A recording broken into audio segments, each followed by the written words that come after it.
নমস্কার বন্ধুরা, আমি হলাম তোমাদের বন্ধু বকবক কুইন।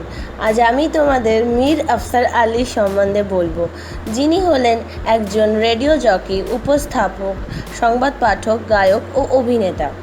তিনি 13 ফেব্রুয়ারি 1975 সালে পশ্চিমবঙ্গের মুর্শিদাবাদ জেলার আজিমগঞ্জে জন্মগ্রহণ করেন। মুর্শিদাবাদের আজিমগঞ্জে রক্ষণশীল বাঙালি মুসলিম পরিবারের সন্তান মীরের বাল্যকাল কেটেছে কঠোর অনুশাসনের মধ্য দিয়ে। তার ছেলেবেলায় ইচ্ছে ছিল জেনেটিক ইঞ্জিনিয়ার হওয়ার। পরিবারের কোনো ভাই বোন না থাকায় একসময় তার ভীষণ একাকী জীবন কাটত। পড়াশোনাতেও ছিলেন মাঝারি মানের এবং কখনোই কোনো খেলাধুলায় অংশগ্রহণ করতেন না। পার্ক স্ট্রিটের অ্যাসেম্বলি অব গড চার্চ স্কুলে চ্যাপেল সার্ভিসের ভীষণ ভক্ত ছিলেন।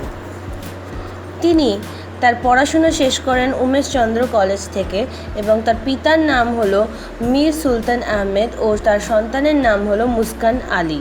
তিনি ভারতীয় বাংলা গণমাধ্যমের অন্যতম জনপ্রিয় ব্যক্তিত্ব। প্রাথমিকভাবে তার খ্যাতি মূলত উপস্থাপক হিসেবে।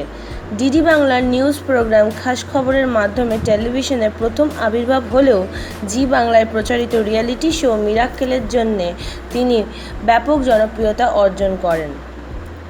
মীরের কিছু অভিনীত চলচ্চিত্রের নাম হল চ্যাপলিন, ভূতের ভবিষ্যৎ, not one not out, the Bong connection, আশ্চর্য প্রদীপ এবং কলকাতায় কলম্বাস।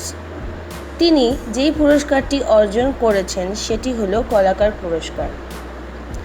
মীর আফসার আলী অনেক চলচ্চিত্রতে অভিনয় করে ও আমাদেরকে হাসিয়ে অনেক উপহার ও আনন্দ দিয়েছেন।